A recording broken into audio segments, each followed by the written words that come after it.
Very Reverend Father Christophorus, Chancellor of our Holy Archdiocese and representing His Eminence Archbishop Macarius of Australia.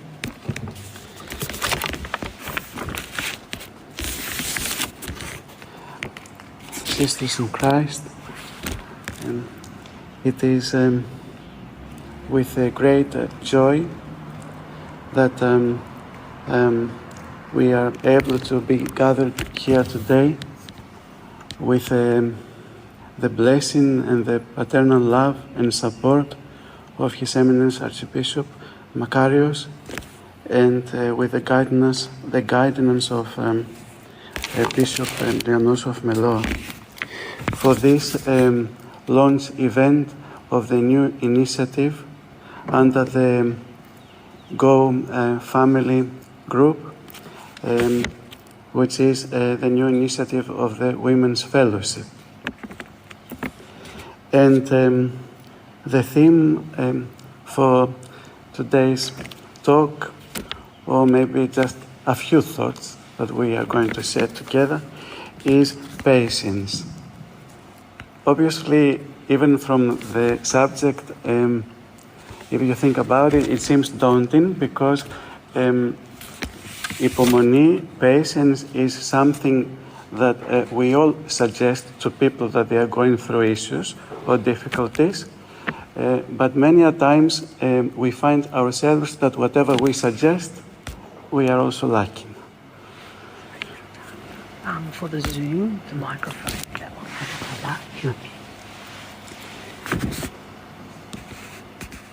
And so, usually when we talk to people and people share with us whatever they are going through, the first thing that we say to them is, be patient. And some people, when they think of the term patience, they think that by just being patient, it is as if we are just giving up on something that we cannot handle, or it is something that we have lost the battle, and it is as if there is nothing that can be done for whatever we are going through. Obviously, someone can understand that such an attitude can only lead to the opposite of what we expect from patience. It can only lead to impatience, despair, melancholy, sometimes depression, and all these difficult feelings that sometimes we are going through. Patience in its true sense is dynamic, but it's not static. I remain patient means that I remain hopeful and strong. I don't give up. The experience of our Holy Fathers and Mothers teaches us that true patience is derived by just putting our trust to God and just hoping and invoking His providence. He is our Creator, and we know that He knows what is the best for us. I remain patient means that I remain strong, facing whatever life brings in front of us. I accept whatever I cannot change without reacting inside me, as much as we could do, because it's not always easy. And at the same time, with knowing that God allows things to happen for a reason. Such thinking may bring peace and hope. It is obvious that the acquiring of patience is something that cannot be achieved by just words or intellectual reflections and thoughts. Patience is acquired by the grace of God and through prayer, which is very important. A prayer that is uttered by a heart which is broken and humble. Now allow me this at the beginning now just to share a small story that once I heard by Archimandrite Zacharias from the monastery of St. John of the Forerunner in Essex, which is the monastery which was founded by the newly canonized Saint Sophronius of Essex. In this story, Father Zacharias, who is, as I said, a member of the Brotherhood in the monastery of Essex, is sharing the experience he had with one of his spiritual children, whose name was Androula from Cyprus. This lady, Androula, was a very pious person, and at a certain time in her life, while she was still considerably young, she was diagnosed with cancer. So she endured, and one of the things that she first did once she realized that things that were not okay with her health, she went to confess to Father Zacharias, who was her spiritual father. And as Father Zacharias says in his talk, he tried to comfort her, give her encouragement, but at the same time, he said to her, which is also a reminder for us, for the clergy and monastics, I think, and also for the lay people, whenever other people approach us that they are going through something with their health. So Father Zacharias, knowing that this lady was a very pious person, and she had strength to endure, said to her, Androula, regardless of the results of your treatment that you are going to undergo, prepare for the way. Which is something not easy to say to someone who is going through something that, and they don't know yet what will be the end result of the treatments. Anyway, it seems but that Androula was a pious person, and she listened to Father Zacharias. So Father Zacharias gave her some admonitions, advice, but he also said to him,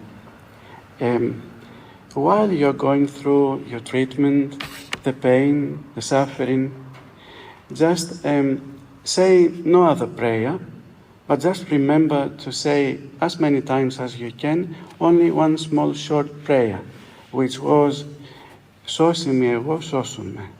Thine I am, save me. Obviously referring to the Lord.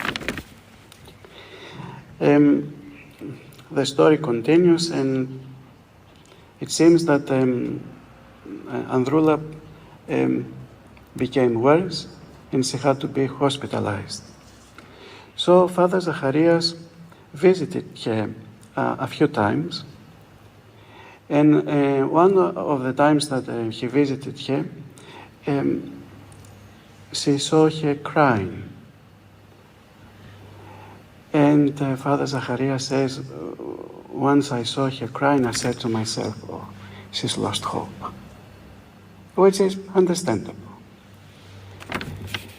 And he said to her, Androula, what is going on? Why are you like this? And she says to him, since you advised me to say this prayer all the time, and while I am at the hospital, mind you that she had become worse, and the signs of the disease starting, her belly was bloated because I think she had cancer in her belly, in the stomach.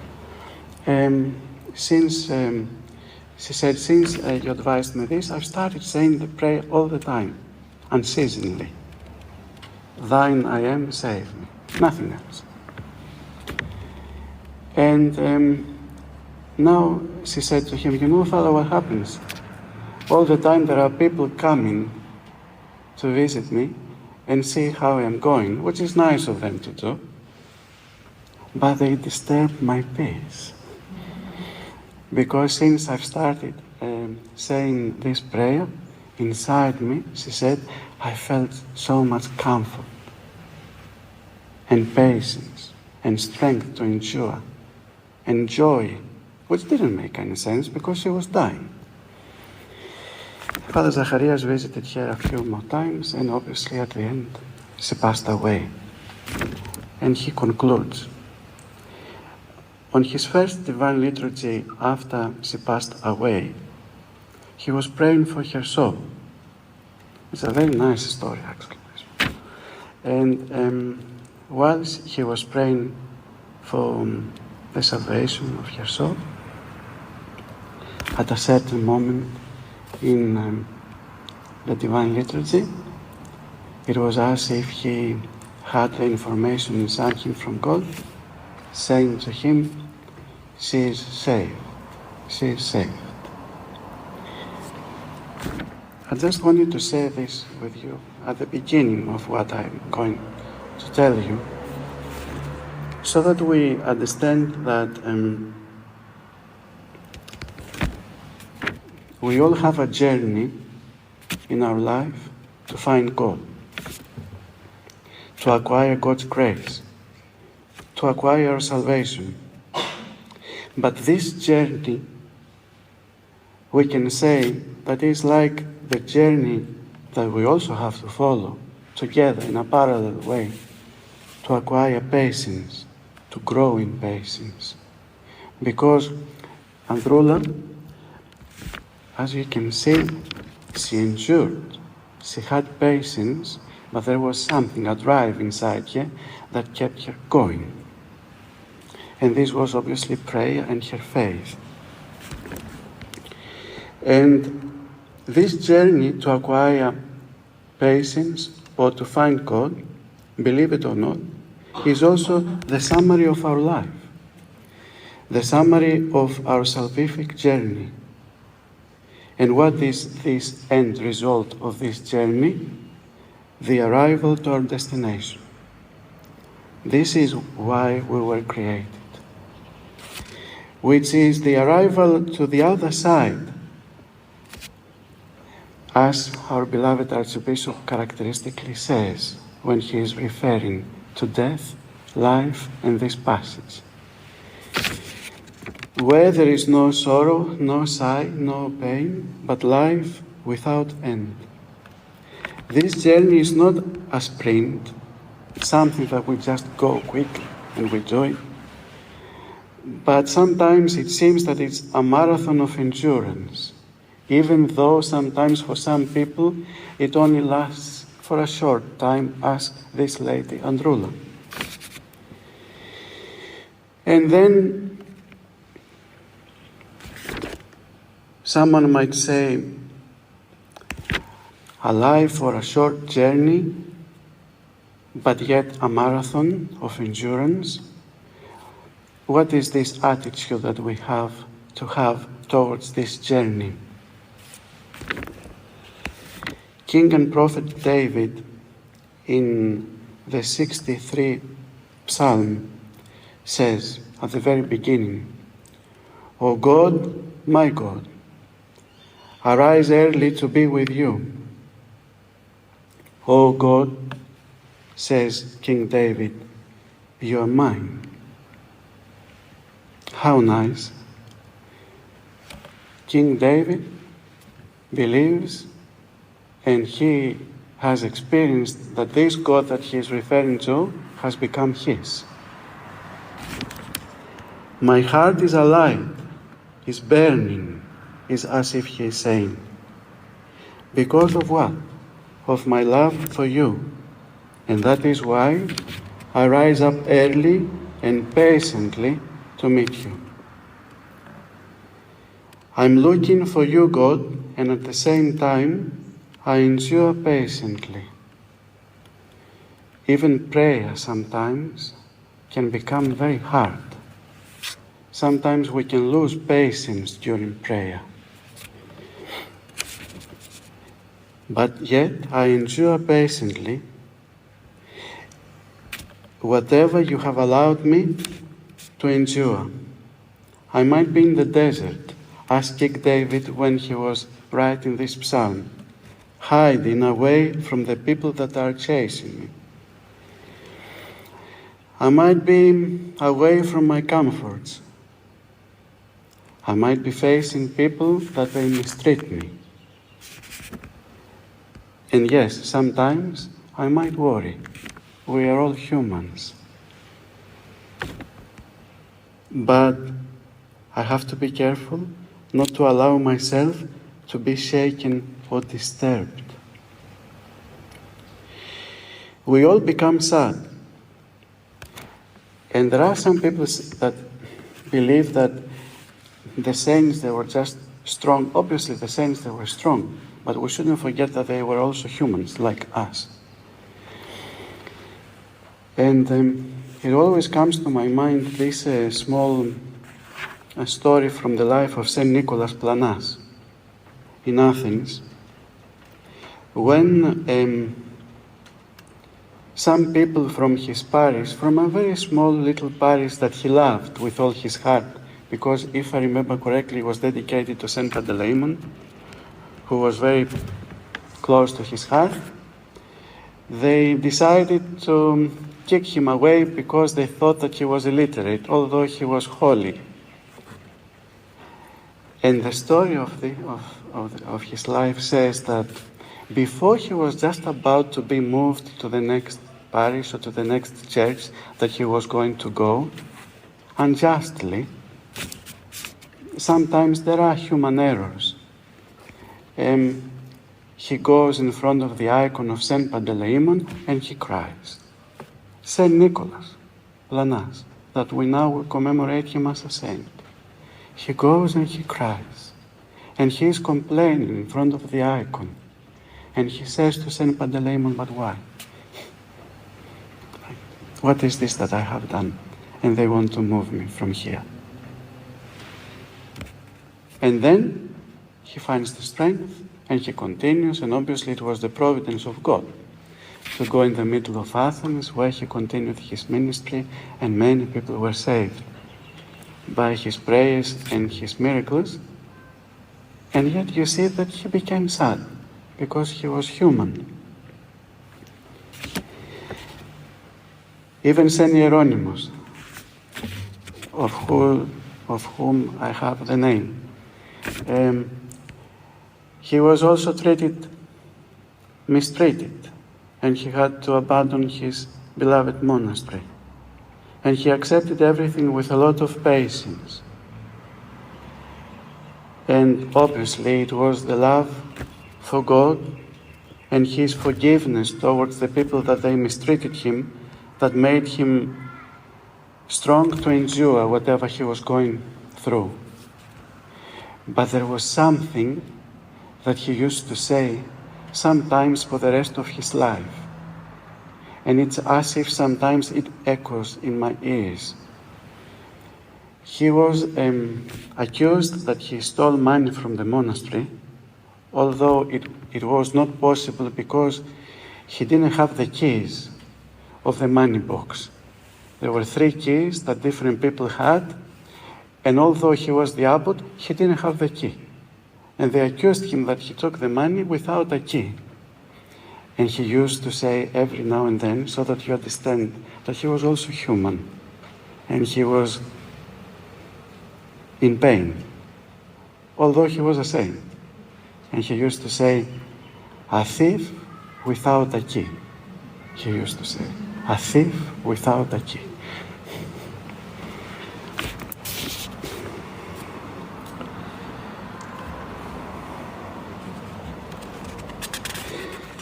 During difficult times, in order to be patient, we also have to have something else, which is important, and this is faith. It is very interesting, this passage from the Epistle to Hebrews, from Apostle Paul, when he refers to all these people before Christ, what they endured because they had faith. And what more shall I say? Apostle Paul says, for the time would fail me to tell of Gideon and Barak and Samson and Jephthah, and also of David and Samuel and the prophets, who through faith subdued kingdoms, worked righteousness, obtained promises, stopped the mouths of lions, quenched the violence of fire, escaped the edge of the sword, out of weakness were made strong, became valiant in battle, turned to flight the armies of the aliens, women received their dead to life again.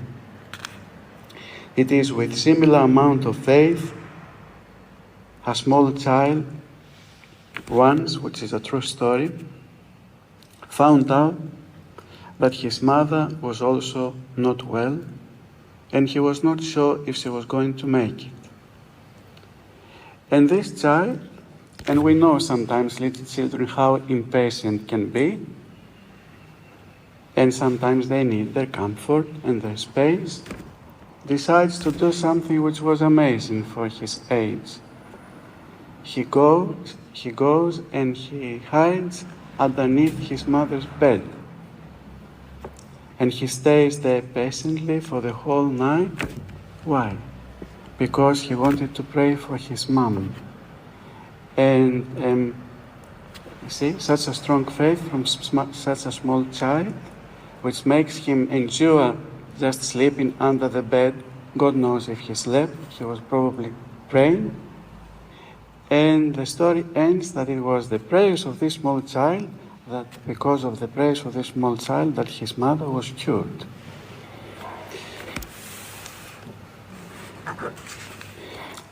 Something else which is needed in order for us to grow in patience is to separate ourselves, our hearts, our nous, from everything that lies around us. Our soul has to thirst for our God. How many times but our hearts and our eyes desire earthly things? We are looking everywhere to find what sometimes we don't even know. We are looking nowadays for things that we don't even know. We are searching for things that we are not aware of.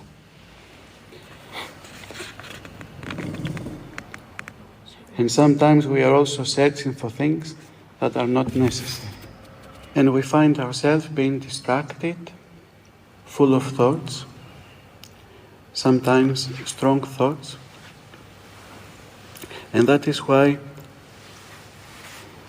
I have a kind request for all of you and for me as well. Please try and be vigilant and don't pay attention to your thoughts. It seems that nowadays it's our generation that we pay too much attention to our thoughts, and I can tell you that there are certain thoughts, or most of the times every thought, that can become very destructive and can lead us to paths that we cannot even imagine. That's why the fathers of the church even say, you are hurting? Are you in pain? Don't even allow yourself to get distracted. If you can, don't even say to yourself, I'm hurting, I'm in pain. Although I know sometimes it's very hard. Why? Because by just saying that, sometimes you might lose focus. And you might start thinking other things that they are not important. But being vigilant and be careful with our thoughts may also give us the opportunity to attain purity of heart. And this is very important. Attaining purity of heart, being able not to be tormented by thoughts, being able not to listen to our thoughts, is very important, because if we do this, we can only think in a good way for the other people. There is another story I want to share with you. Tonight I will just also share a few stories, if this is okay with you. There was apparently an old monk on Mount Athos who was a very humble person, very simple. Apparently he didn't even have a cell. He was just going around, but living a very ascetical life. Someone that we would say that he was sort of like a fool for Christ. But this person, amongst his other virtues, he was patient, and he was also very simple, but he could never get upset.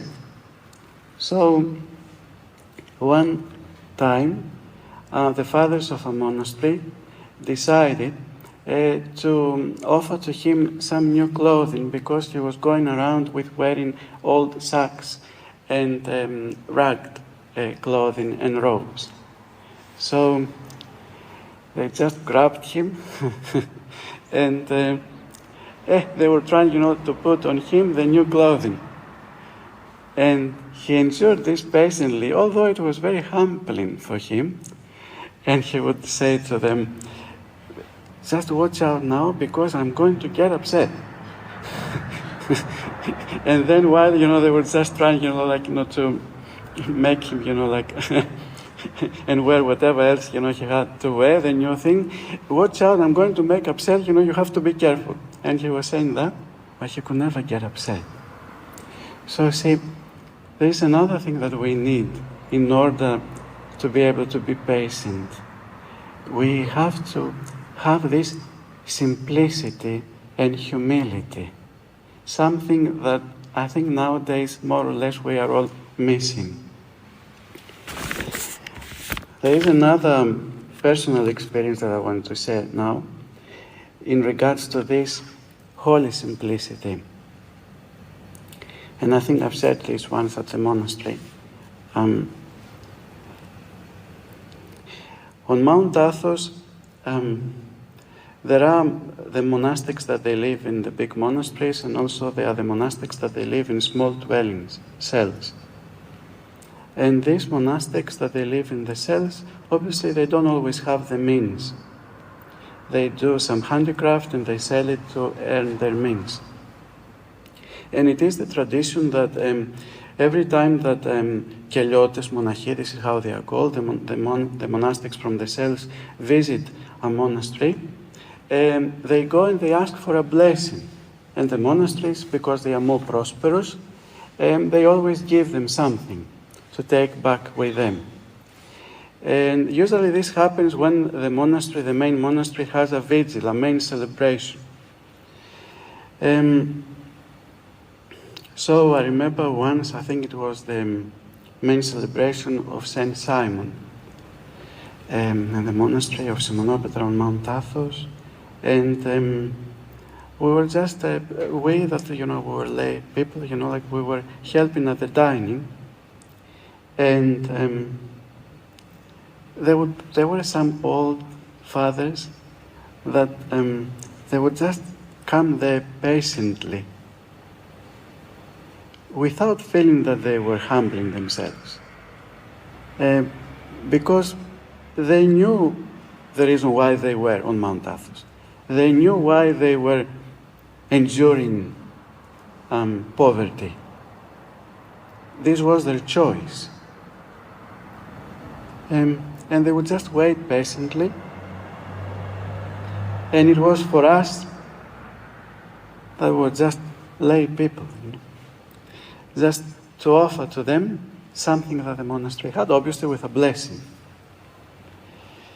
First of all, I have to tell you that by just looking at these people, and especially one specific monk, I felt very little there. There's somewhere there, underneath. And I said to myself, but who am I, although I was doing this out of obedience, that I'm going to offer something to this person who is full of the grace of God? But what is this that made these fathers endure this humiliating, in a way, act which wasn't humiliating for them?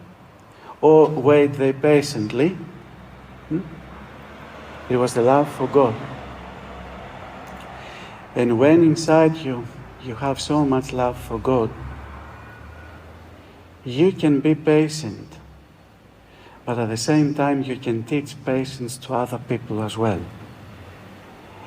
And the gaze and the appearance of these fathers, sometimes it's not easy to erase it from your mind, because these fathers, they say a lot of things not with their words, but with their example and their silence. the example of patience and of humility.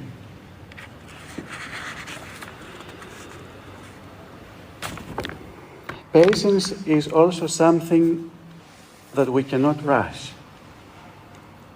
Sometimes there are people that they are coming to us and they say, Father, I have a difficulty in praying. I just feel sometimes of giving up. And then what is the advice that we give? But obviously you have to start like small. Just pray for a few minutes every day or every week. And then increase your prayer. And slowly, slowly you will get there where you have to be. Patience grows slowly, slowly. But we shouldn't forget that we live nowadays in a society that everything happens too quickly.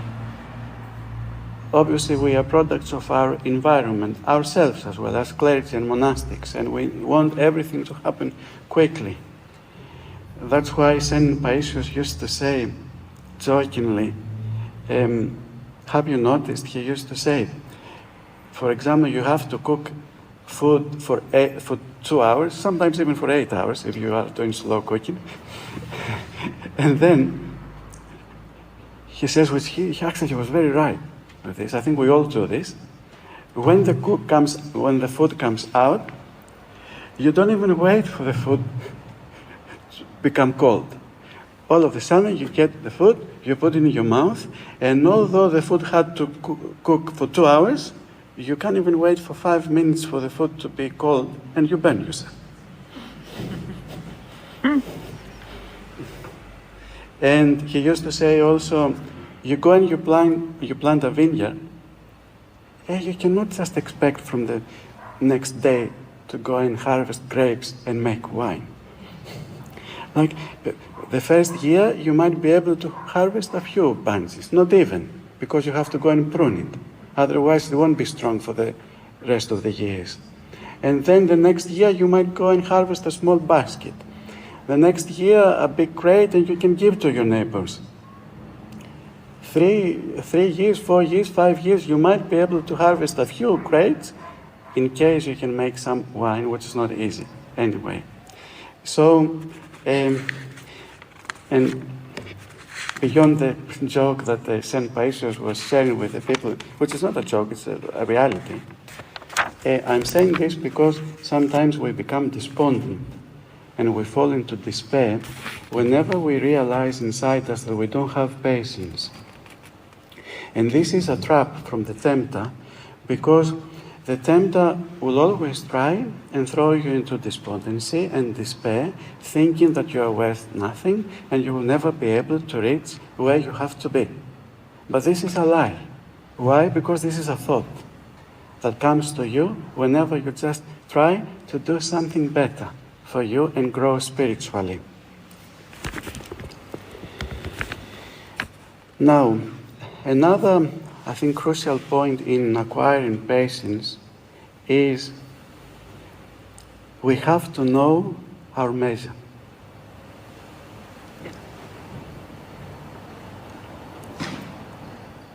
And believe me, it is very difficult nowadays to know our measure. I don't know about you. We can share our experiences afterwards. But sometimes I have to admit that not sometimes, all these years, I'm still struggling to find my measure. Like, one day, you are, stronger, you feel rested, you go and you work more. And then the next day, you're just dead. Or, another day, you feel not 100%, you do little, and then you get disappointed because nothing gets done. We cannot find this balance. It's very hard to find this balance nowadays. Yes. What is the reason? I don't know. It's our generation again. Let us all blame, let us blame our generation for everything. But I think, allow me to say that sometimes also it's a bit of pride there. Because we want to get things done, and sometimes we feel embarrassed, especially in front of others, when we allow ourselves to appear weak why do we appear weak when this is our measure? But anyway, so we have to be very careful. That's why Bishop Emilianos, in one of his talks back in Perth, said something which was very interesting. Someone asked him, but how can I find out how much to do so that it's not too much for me? And he was a mother of 5 children. And he said, actually I was not expecting this answer, but afterwards, if you think about it, it's very wise. He said to this mother, when you're asked to do things, always do not 100%, but 90 or 80%. So that when something urgent happens or unexpected, when you're asked to be more patient, to work harder, when you're asked to get less rest, then you're always able to reach your full potential but not exceed it. Because if you always run on your 100%, then if something happens, you will be running on 120 or 130. And this, I can tell you, from my own experience, catches up on you.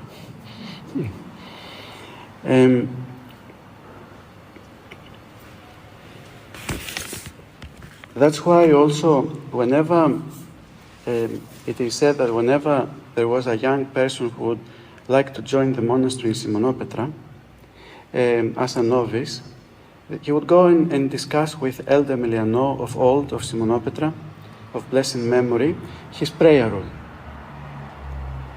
And Elder Emilianos would start, you know, from what? Not from how much time this novice was going to pray, but of how much time this novice was going to rest. Because Elder Emilianos used to say, someone who is not rested is not useful in front of God. So we have to bear this in mind, because sometimes we overtire ourselves, and someone who is tired, believe me, is not easy to practice patience. You cannot ask from someone who is tired to be patient. You cannot. Like we say it in ourselves. It's very easy to advise someone to be patient, but if you are tired, exhausted, how much patience, more patience can you have to endure extra things from what you are doing? So make sure that you're resting. There is another interesting story from Elder Emilianos of Simonopetra, who had 2 spiritual children. They were a couple. And obviously the tempter got involved, and this couple was almost to the brink of separation, of divorce. And Elder Emilianos, obviously, he knew what was going on. So he calls one of his spiritual children, who was a dentist. And he says to the dentist, I'm going to send you this spiritual child of mine. Please try and keep her for as long as you can.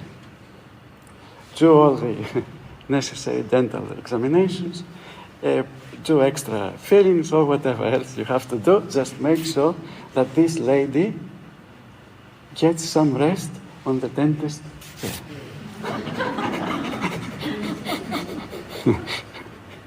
The lady was not aware of this, but she was obedient to her elder. So the lady goes there, the dentist did what he was asked from his elder also to do. But the lady she was rested.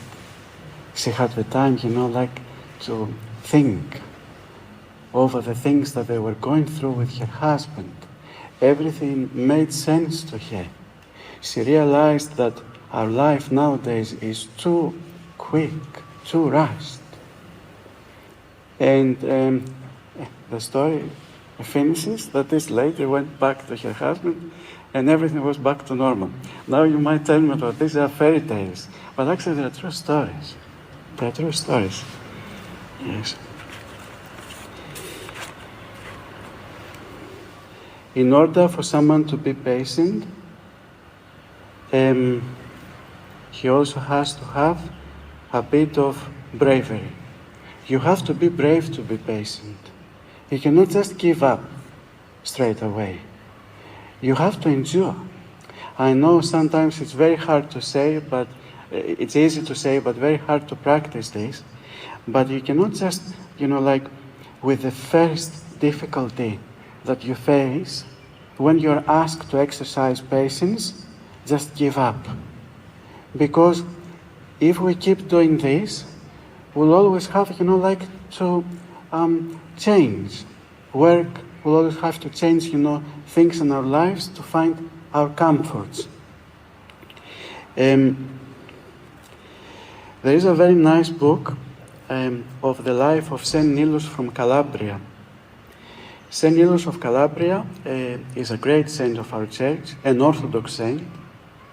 Calabria was known for the Greek Orthodox, for the Orthodox Christian presence. Before obviously, all these Greek populations were absorbed by the Catholic Church through the years. And there is a very small detail of his life. Saint Nilus was married.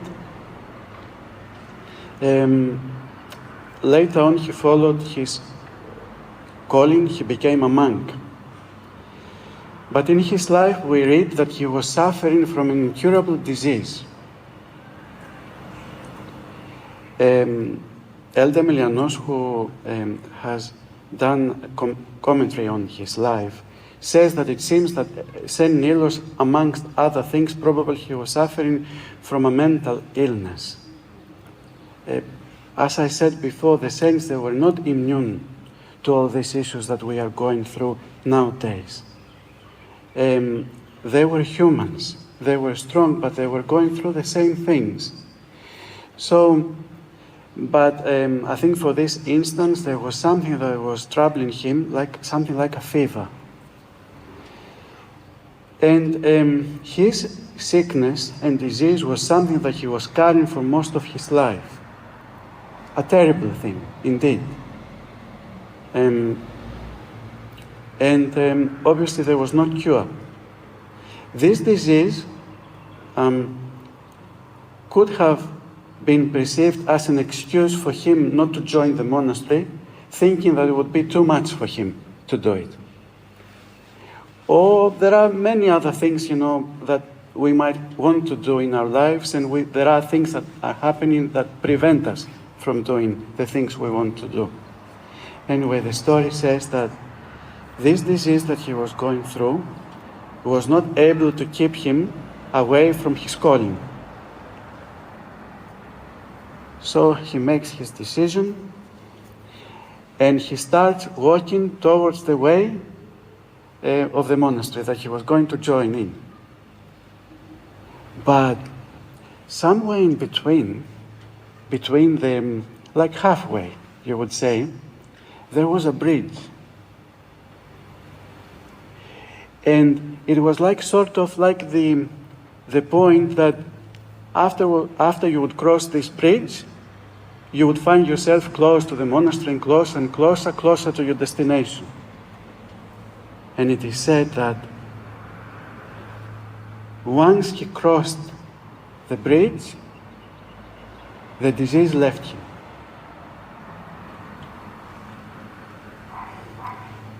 Now, do you understand what I'm saying? He endured patiently. He didn't sit down to think whether he would be okay or not, whether he would suffer for the rest of his life with this disease. With faith and his love for God, he kept going, and then God realized and saw that Saint Nilus was someone who was not going to give up. And his reward was for his disease to be taken away. And afterwards it says, while he was crossing, and he realized it. Of course he realized it. It was something that he was going through it for his whole life. He realized that he became better. Afterwards, he continued giving thanks to God.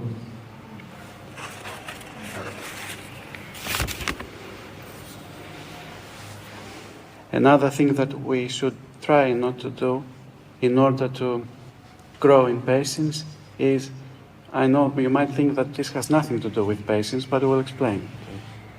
We shouldn't compare ourselves with other people, which is something that we all do. And this is also something that you can see in our generation, especially. Why we shouldn't do that? Because if we compare ourselves with others, we might fall into the trap of jealousy, thinking that others are better than us. And I can tell you that if you are jealous of someone, you cannot bear this person patiently. You cannot love this person if you are jealous of this person. But there is another consequence if we compare ourselves with others. It's very simple, but very important. Every time we compare ourselves with the others, we lose our happiness. We lose hope. We think that others are better than us, and we are worth nothing, which is not true, because everyone is unique. Everyone is gifted from God in a very special way and unique way. And if we lose our happiness, then it's very hard to be patient.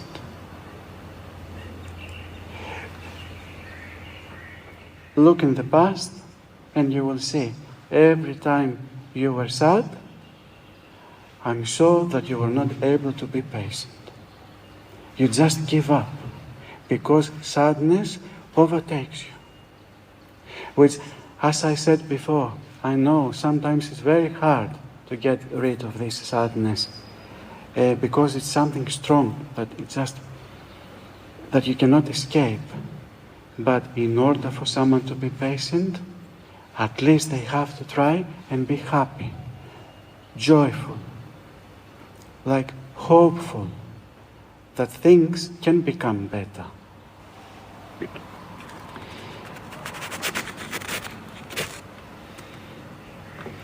Now, something that has to do with other people. I'm sure that we can all relate to this. People that they stay in a monastery, people that they are married, people that they are single. We always find ourselves, even if it is not now, but in the past, while we were little or teenagers or young adults, we would always complain about the others. And we would say to our friends or to our relatives or to our parents, like, I cannot be patient with this person. Like, I'm trying, but I cannot be patient with this person. Like, I'm trying my best, but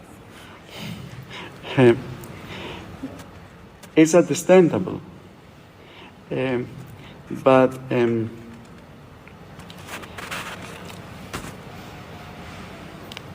I just want to share another story. I don't know if you've read the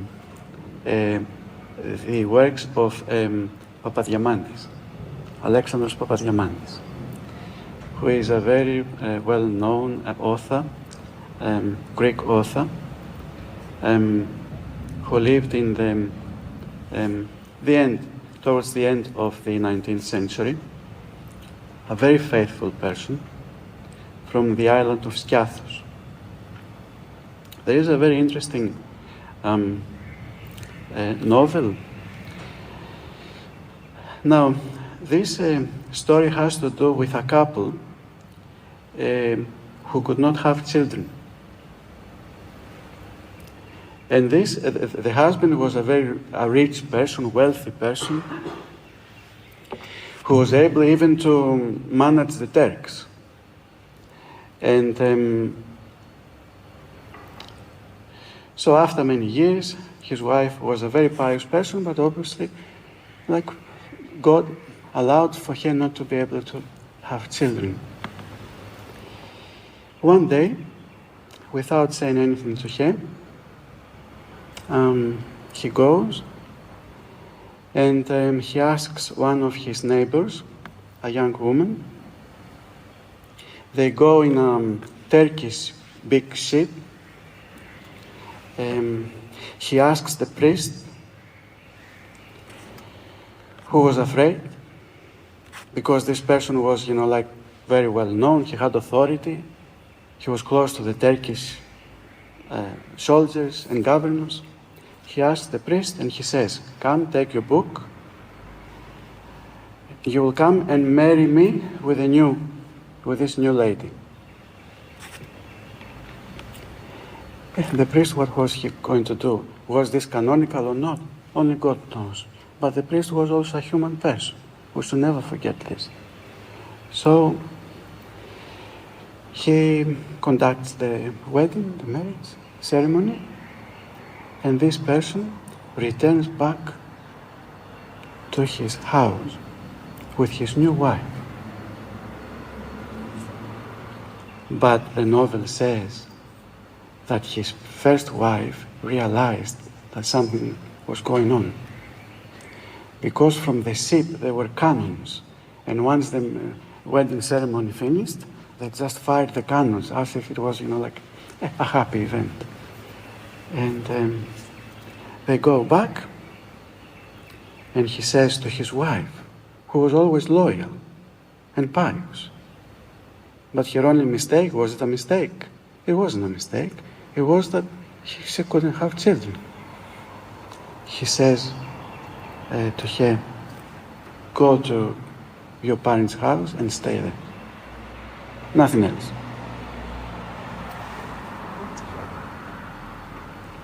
But then, so you can understand what true, genuine patience is all about, the novel says, she says to her ex-husband, obviously. His name was Kubis. Kubi, she says to him,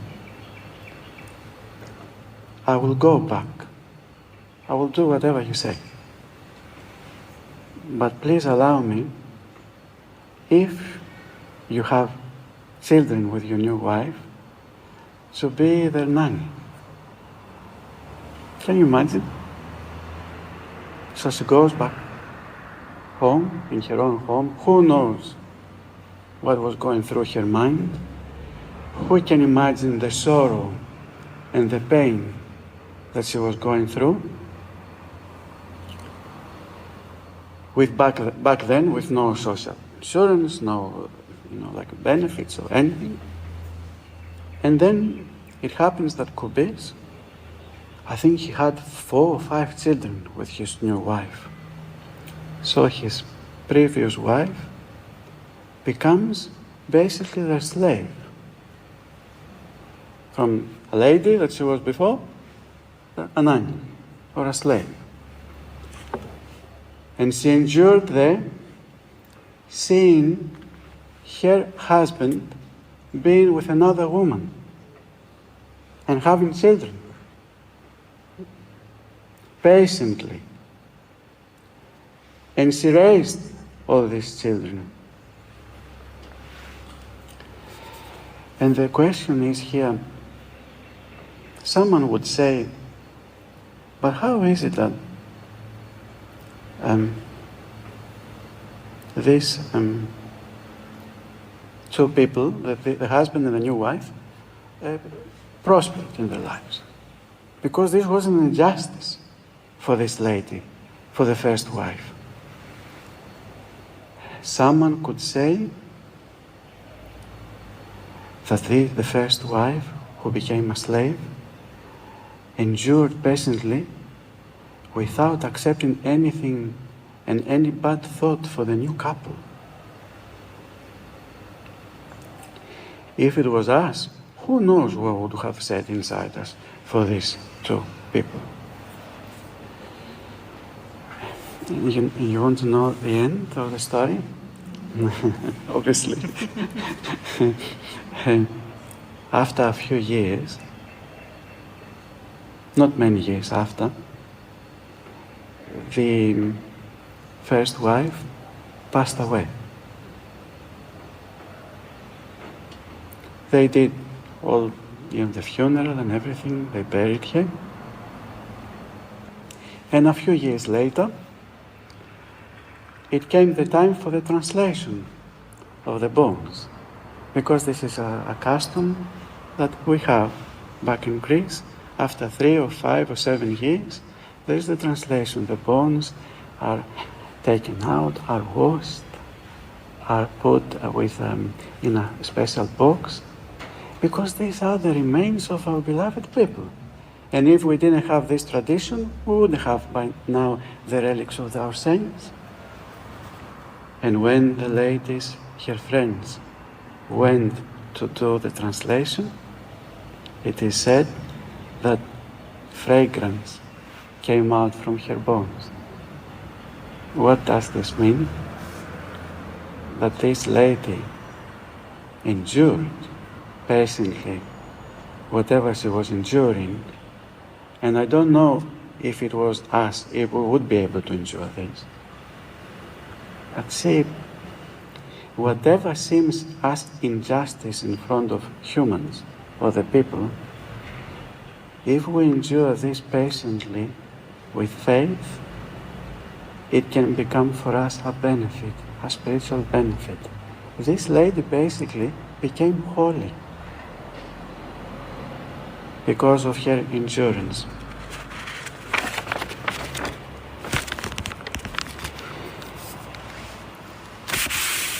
Obviously, there are so many things we can say about patience. Probably we can share also your experiences. Or Father Christophoros also can also share with us his thoughts. I just wanted to finish with one more story. But before I say that,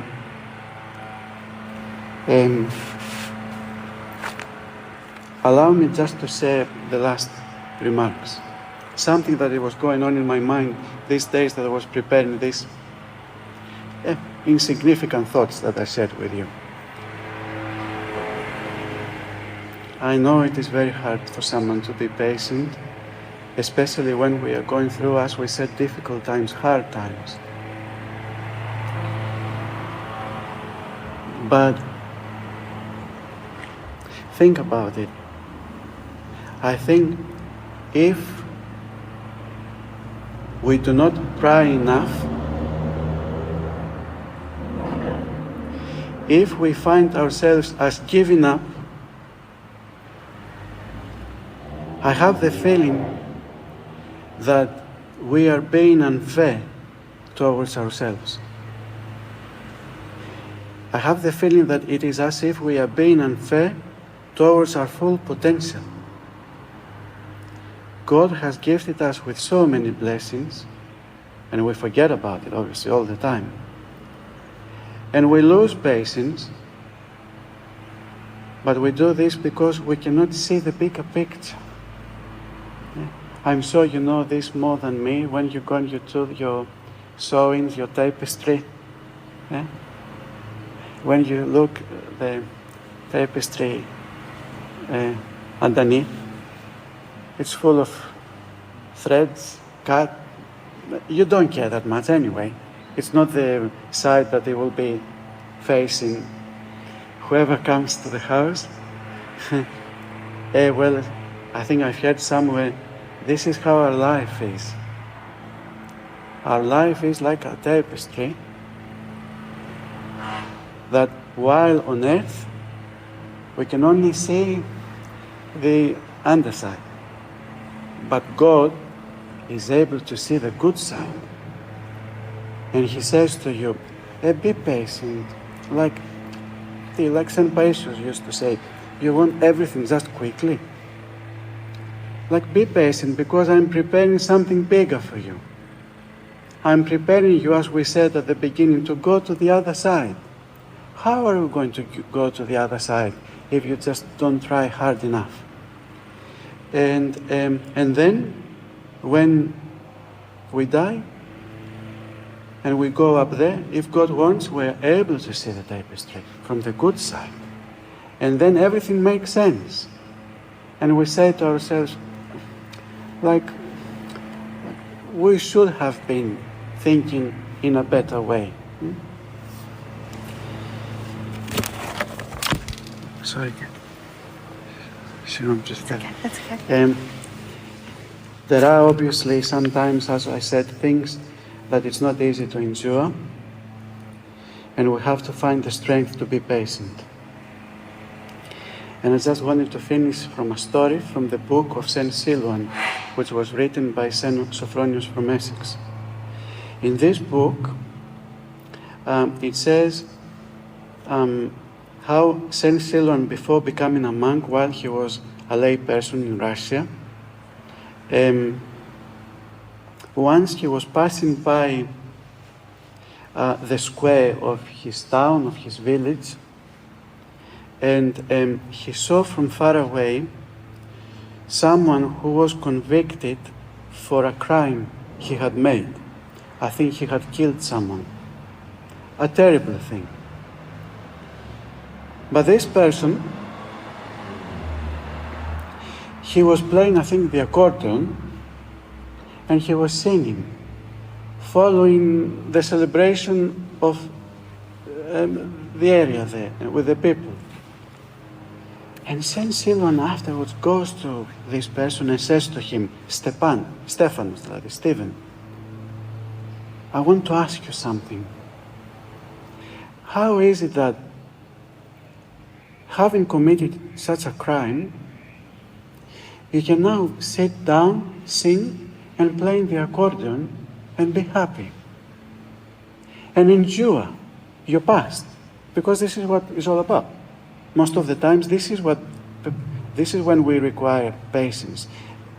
Obviously, to endure current situations, but also we have to endure past actions, situations that have happened in the past. And Stepan says to him, yes, I've committed this crime. I went to prison. And I served what I had to serve. But while I was there, I prayed, and I prayed, and I prayed again.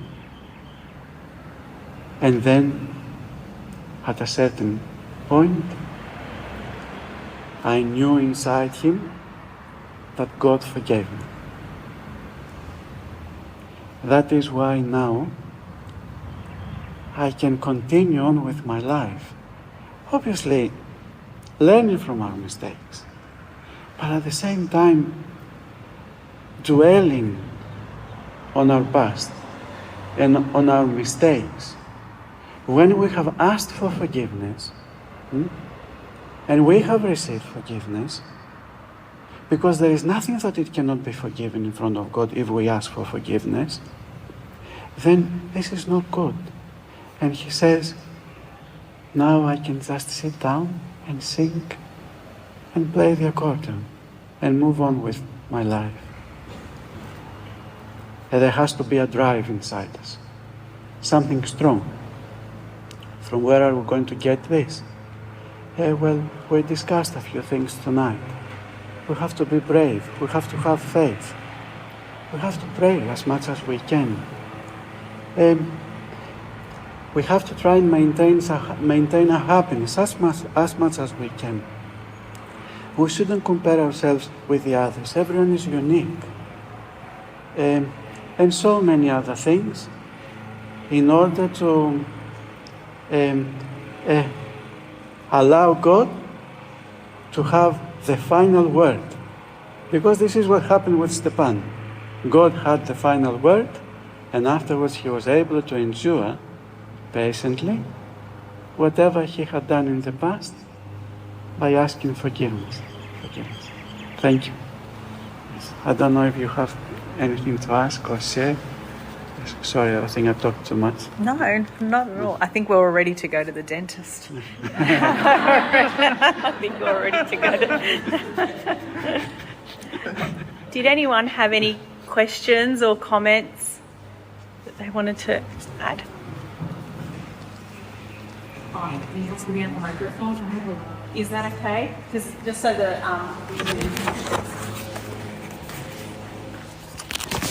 I'm sorry, just before we go to the questions, how about if we just sit down and we can do also like something like a panel? Yeah. Father Christopher, is this okay? So that I'm not always sitting. I can do that.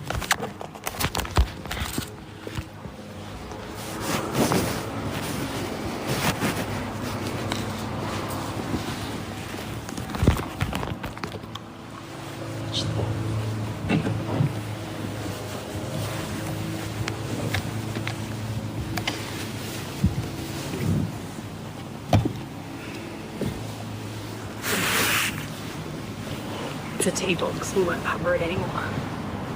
Sorry, I've made it more difficult for you, Presbyter. No, that's okay.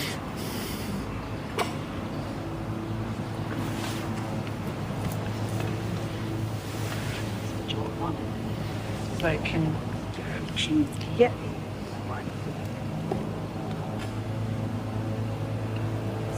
Yeah.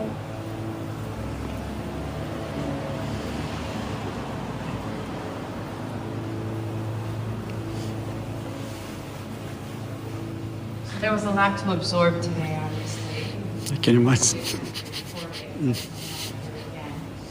But when you're talking about patience and being brave, and you have to learn to be patient and you have to pray,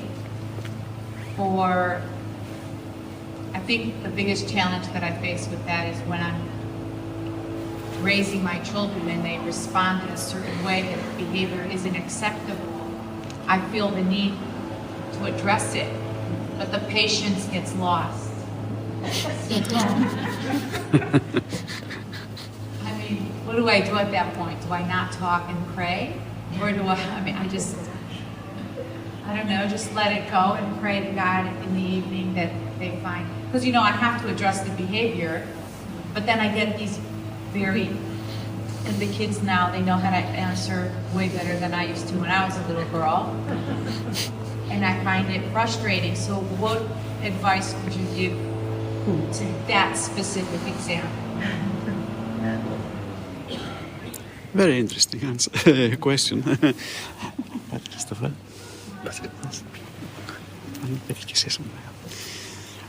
Yes. I'll start just from the easy stuff, from the easy things.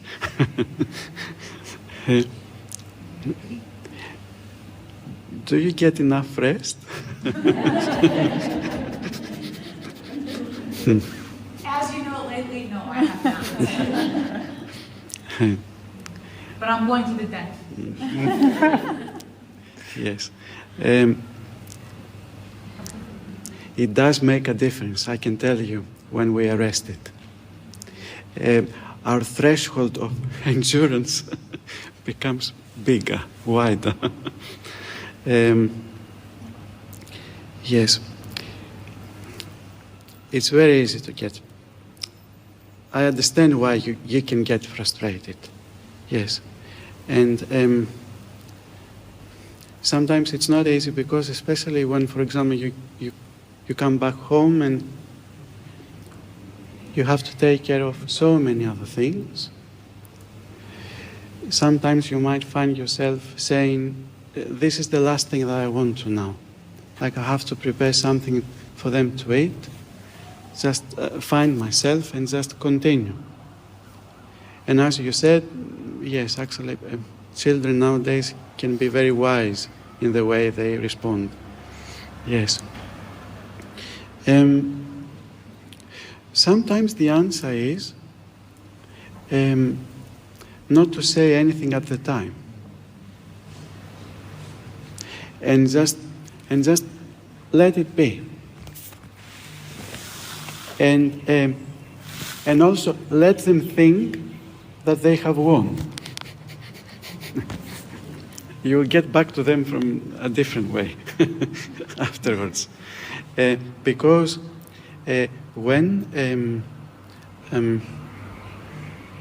everyone is relaxed and it's not during the heat of the conversation of something that has happened, I think everyone can respond or think in a clearer way. I have to say about something else. And I was going to say this during my speech, but I forgot about. I had made a note for this. Next Sunday is the Sunday of the prodigal son. I don't know about you, but whenever I read the gospel reading of the prodigal son, for years, I always thought how good is the father, and also how bad is the prodigal son. Which actually the actions of the prodigal of the father and the way the father behaved towards his son, and also the way his son behaved towards his father towards the end, shows that actually the son was not that bad. But it takes a while for us to understand this. But yes, so I think it's about time. Forgive me for saying this. I also include myself into this because in a way we are also spiritual fathers. Like in a way, spiritual parents. But I think sometimes it is good if we also think of the children. Like, for example, okay, the prodigal son was demanding, was behaving in the way he was behaving. But what is this that made him come back? Was it the screamings of the father? Was it the father retaliating towards his son? No. Actually, the only thing that the father did was just say, yes, you want the property, just take it. But it's not yours. Like, take it, just take it. Okay, if you want it, just take it, it is yours. Like, you want to come back afterwards, yeah, come back. You have realized that you were wrong. Well, up to there. I'm not going to let you say anything more. Because some of the fathers say, I don't know if you know that, but apparently they say that the son, the prodigal son, was about to say even more. Just even feeling more sorry for himself, showing more remorse, if possible, to move his father's mercy. And his father did not sit down and say, yeah, okay, I will receive you back. But you just sit down there now, and you will listen to what I have to say. All these years you went and you did whatever you wanted. The father said nothing. The father only gave the prodigal son everything he had. What was this? An enormous amount of love, forgiveness, forbearance, and patience. Like he was, how is it that the father saw the son coming? He didn't know that the son was coming. Who knows what was the time, how much time passed from the time that the son left. And yet, the father was able to see the son. What does this mean? That probably the father was just going every single day outside of his house, waiting for the son. And this is amazing, if you think about it. And another thing that I wanted to share with you is, like sometimes I was thinking while I was writing my thoughts about this. Sometimes we refer to the children as having no patience, and us adults having more patience than them. But I have found myself sometimes having less patience than people that they were younger than me. So sometimes, I don't know, like sometimes certain behaviors of children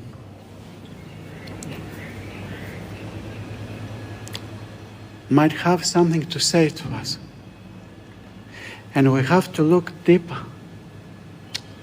Like, I know, like, we all do that. We always judge by the appearance. We become frustrated. We become angry. Like, we are quick to react. But I think sometimes it's necessary just step back and say, what is he trying to say? Yes. And anyway, one last thing that I wanted to share with you is, this is from the ever memorable Bishop of Sciatista, Pavlos. I was listening once one of his talks, and he was saying something which is amazing and very moving. And I think we all have to pay attention to this. Forgive me for saying that, but even including myself. There was once a father and a mother, obviously a couple, that they were always very, very busy. I wanted to share this with you early on. But just because you asked about the children, I just remembered it. One day, his father, who was always busy, but like trying his best for his children, obviously, he was sitting, I think, in his office, at home. His son would barely see him or spend time with him. You know how it is. Probably you know better than me how it is to be working and being busy. And his son goes to him and says to him, Dad, can I borrow, let's say, 2,000 drachmas? And his dad says, yes, okay, but why do you want this money? And the child says, like, I will explain to you, but can you please give me the 2,000 drachmas? And his dad said, yeah, okay, but he had the means to give the money. He gives him the 2,000 drachmas, and then the son says, okay, I also have in my money box another 3,000 drachmas. Can I just give you the 5,000 drachmas that you are earning for a day and spend the time with me?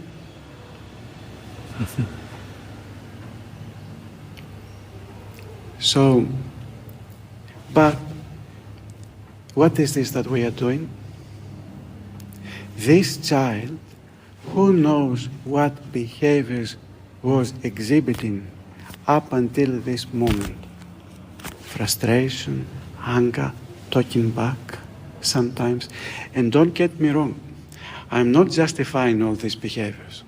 So at the end of the day, when you have to talk, and you have to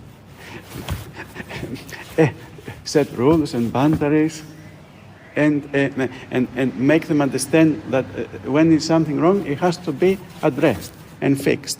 Because parents, it's their responsibility to raise their children in the best possible way. But I think sometimes it is better if we are slow to respond to certain behaviors up until we find out what is going on behind all these things. Yes, I don't know if I made any sense, but I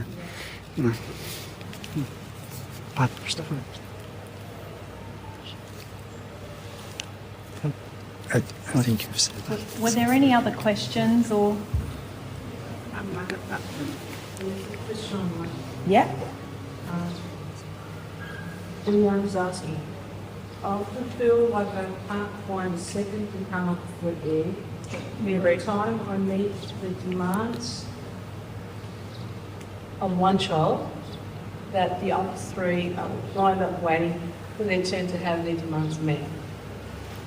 How can we rest when there are so many demands placed upon us constantly, and we're outnumbered by our children who don't understand how tired their parent is? Okay. this is a very good, valid point. And actually, I have to confess that this is also my point and my answer whenever the fathers from the monastery say to me, Gerda, can you please have some rest? And I tell them, how can I rest?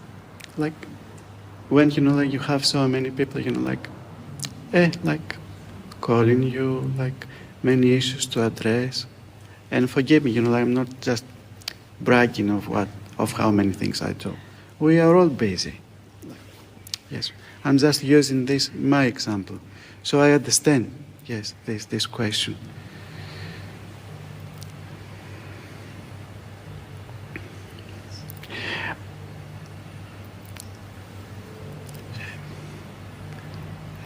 But sometimes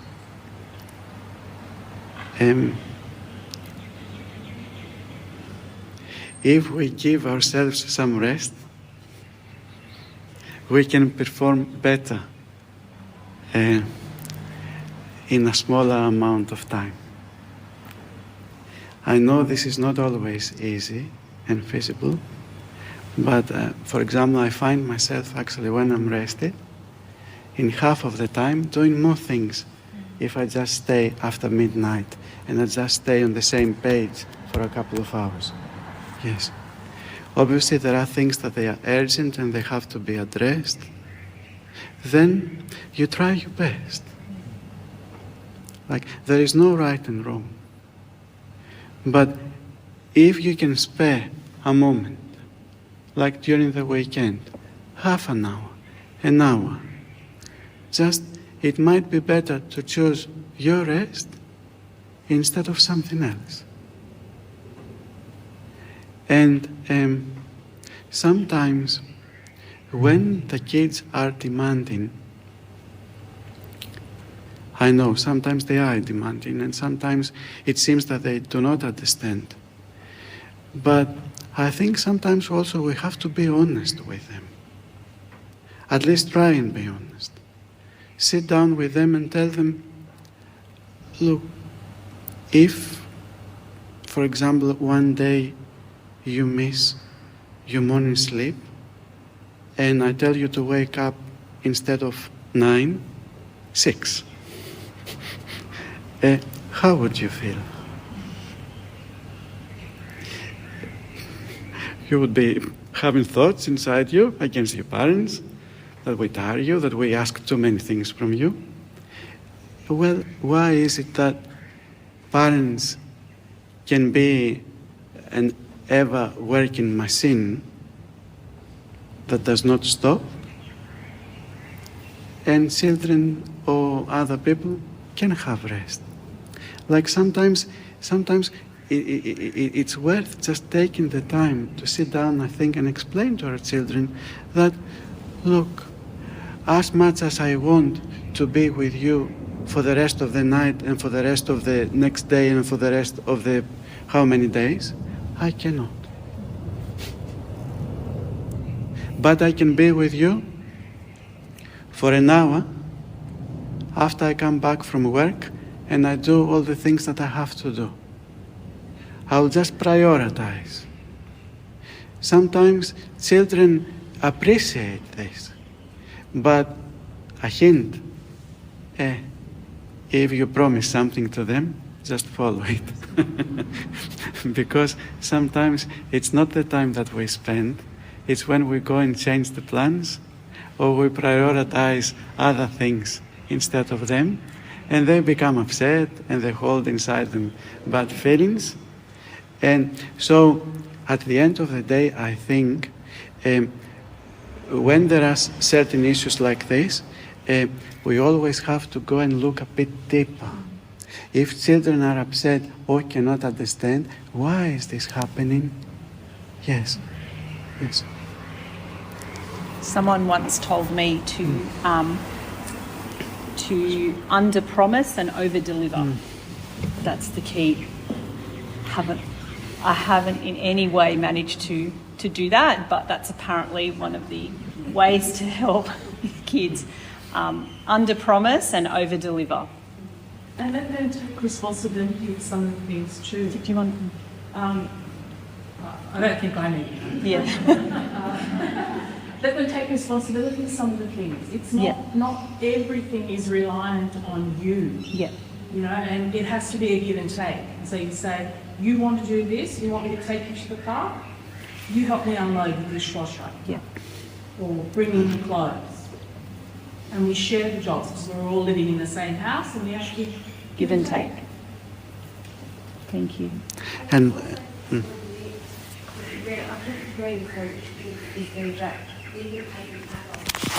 Sorry, brown Zoom people. Yeah. Also, as an adult, to say, guys, I can't do this. Yeah. Because we can't always show that we're always strong and we've always got it together. Because even when you can't do something, there's a lesson to be learned in it.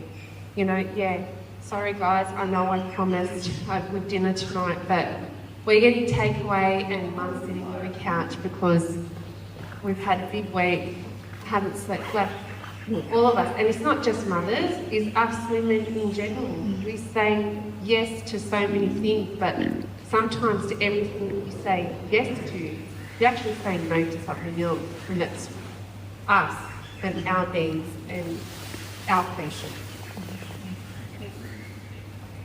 I think Sonia was right. It's not just mothers, it's in general, with our work, sometimes even with friends and family, we can tend to get very tired easily. and also sometimes I think children do understand. For example, I still remember of someone that I know of that she was a mother, and I remember once she told me, there are days that I might not be 100%. And one of the sons, he was still little, a baby. Like I think he was just walking only. And she would just,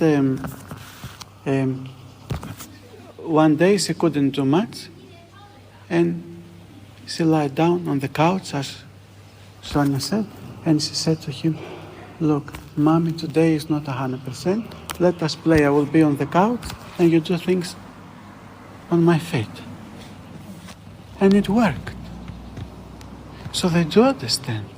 But sometimes it's the way we teach them. Because, like, I don't know about you, but for example, when I was growing older, like, there were times that my parents, they would say yes, but there were other times that my parents, they would say no. And why is there something wrong, actually? I think sometimes we learn more from the no's than from the yeses. Yes, as well. But it's not easy, like it's understandable, yes. You're always in a dilemma. Were there any other questions? Thank you, Yeronda. Oh, sorry, were there any other questions? Thank you, Yeronda. Father Christoforo, would you like to? Just to add? Yeah.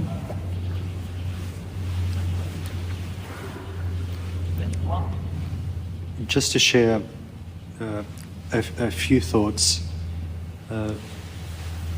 because whilst this has been the launch of the Women's Fellowship, I think listening to Father, I had an opportunity to also reflect on many things throughout my own day when it comes to patience and demands.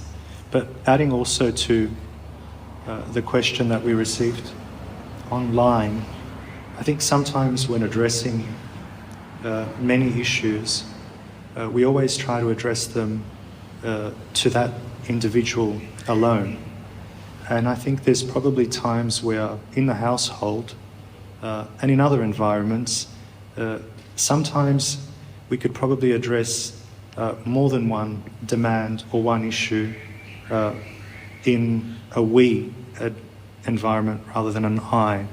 I'm sure that some of the demands of the children that are coming to you one after the other, rather than trying to meet that demand immediately, if a step is taken back, you can probably address 2 or 3 issues at the one time and the concerns of 2 or 3 of your children, rather than trying to do everything individually all the time, which I'm sure tires you out. I also thought of an example of a mother whilst Father was talking, and just adding to that question that you had earlier, and that was the example of the first miracle of Christ, which happened in Cana at that wedding, where his mother approached him saying that there was an issue, there was a problem, there wasn't any wine left. And his response was quite blunt, and it's probably a response that many children give to their parents or their mothers at time. It wasn't even, "Mother, my time hasn't come." It was, "Woman, my time hasn't come." And yet she still knew what to do at that time. So she walked away, and she still prepared for that miracle, knowing what was going to unfold. And I think sometimes as parents, as mothers, you probably know the right time as well, when you don't need to respond. And you probably know what to do in the meantime until your child meets you halfway, or performs, or reaches that goal that they're aiming for. They're just a few thoughts that I wanted to share in this time.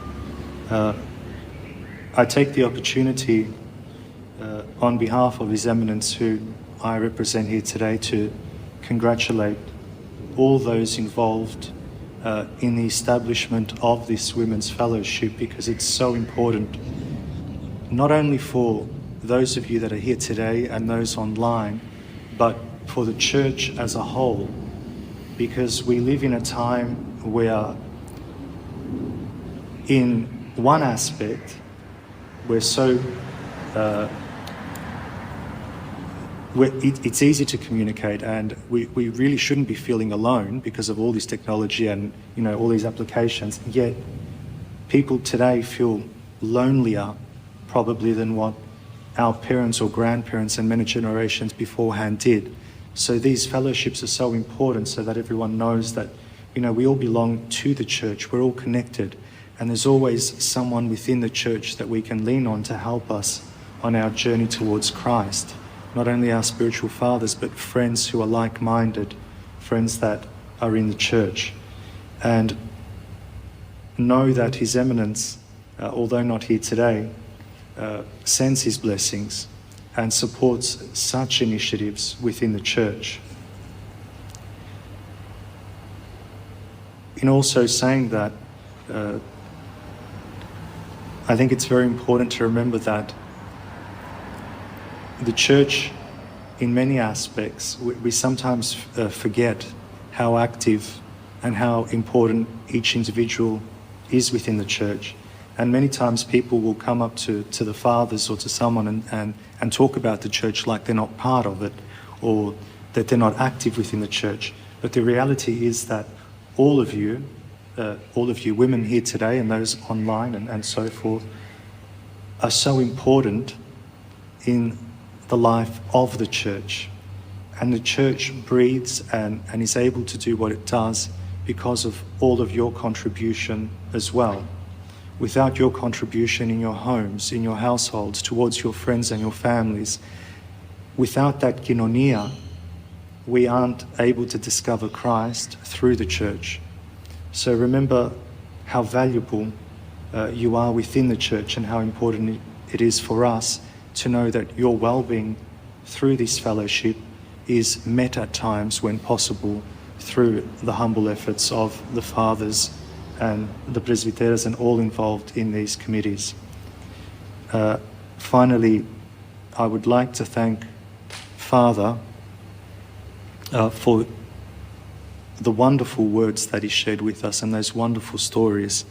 And truly, I see it a blessing to have met Father since the arrival of His Eminence, because these moments where we're able to actually listen to someone, to a spiritual father, are pretty much like the water that just brings that calmness, that, you know, that thirst that we have at times is, you know, it comes to a better place. We're not as thirsty when we leave from places like this, when we've had the chance to listen to the fathers, and I thank Father for that personally as well. Again, in closing, I convey the well wishes and the blessings of His Eminence, who looks forward to having the opportunity very soon to join one of your wonderful fellowship sessions. And I also pray that I also have the opportunity to come again to listen to Father and to listen to all your wonderful thoughts and your questions as well, because they also help me to think clearer. God bless you all.